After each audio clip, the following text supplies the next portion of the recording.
मैं औरों से ज्यादा कैसे करूं? तो हर बच्चा सेलेक्ट होता जो फॉर्म के बाद पढ़ाई करता है। आपके पास है कि आप खास समय से जग गए हो। सेलेक्ट होने वाले का काम सिर्फ एक ही है।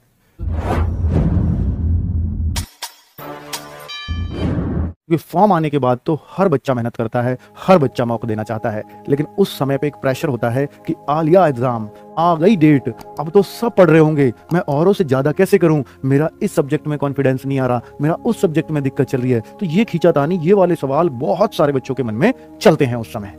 तो बच्चे उस टाइम पे परेशान होना लाजमी है, और उस टाइम पर उस चीज की दवा भी हमें नहीं मिल पाती है, क्योंकि हम समय से जागरूक हुए ही नहीं। और अगर कंपटीशन केवल फॉर्म निकलने के बाद पढ़ने के से हो जाता होता, फिर तो हर बच्चा सेलेक्ट होता जो फॉर्म के बाद पढ़ाई करता है। फिर क्यों लोग 6-6 महीने, 1 साल की तैयारी में लगे होते? फिर तो फॉर्म आए, 2-3 महीने मेहनत करो, सिलेक्शन ले लो।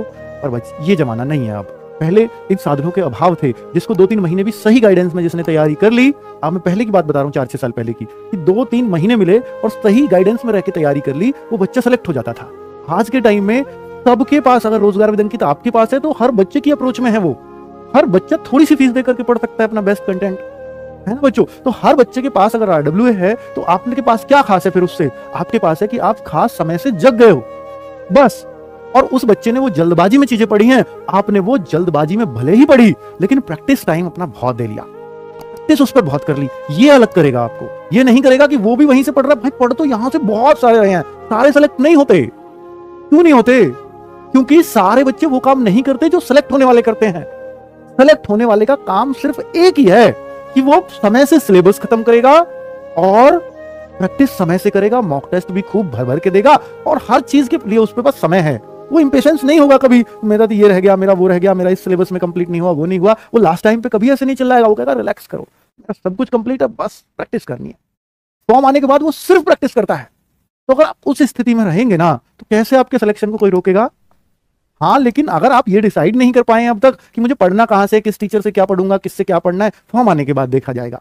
वो जो एटीट्यूड होता है, ये चीज सिलेक्शन से रोक देती है हमें बच्चों, ये सेलेक्ट नहीं होने देती हमें।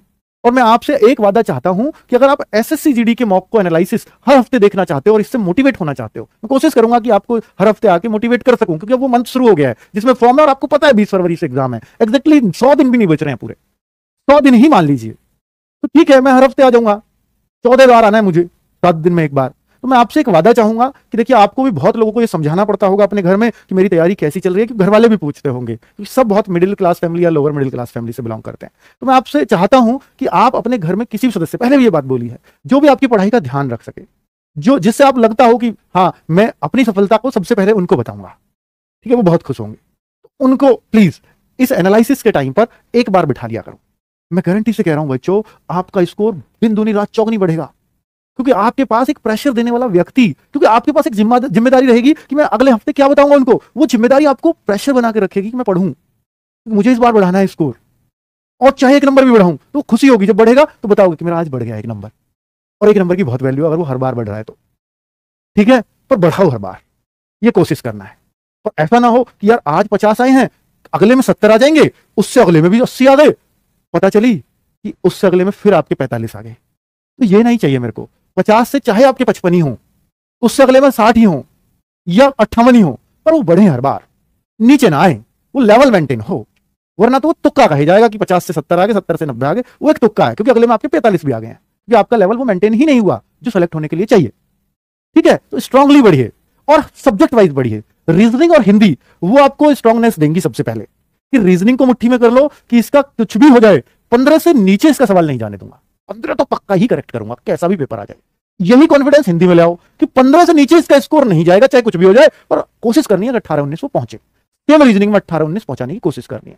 फिर अगला टारगेट दे लो मैथ्स को, पढ़ना उसको रेगुलर है, बिना मैथ्स पढ़े अगर आप हिंदी भाषी क्षेत्रों से हैं और आप सेलेक्ट होने की सोच रहे हो तो होगे नहीं, करना ही पड़ेगा मैथ्स, चाहे लड़के हो चाहे लड़की हो, मैथ्स पढ़ना ही पड़ेगा। हाँ, अगर आप गैर हिंदी भाषी क्षेत्रों से हो या हिंदी भाषी में नक्सल और बॉर्डर एरिया से हो, तो फिर मैथ्स नहीं भी पढ़ते हैं तो भी हो जाएगा काम, मैथ्स कम भी आता है तो भी हो जाएगा। लेकिन अगर आप हिंदी भाषी से हैं तो भाई मैथ्स, रीजनिंग और हिंदी ये तीनों एक ही लेवल में करने पड़ेंगे आपको।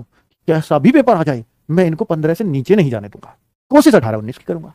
ये एटीट्यूड होना चाहिए इन 3 सब्जेक्ट्स में, यही वो सिलेक्शन दिलाएंगे बच्चों। क्योंकि इनमें आपका स्कोर नहीं घटता। जीएस तो कभी ऐसा होगा कि 20 में से 15-16 सही हो जाएंगे और कभी ऐसा भी होगा कि 7-8 सही हो रहे हैं। वो धोखा दे सकती है, और ये 3 सब्जेक्ट कभी धोखा नहीं देते।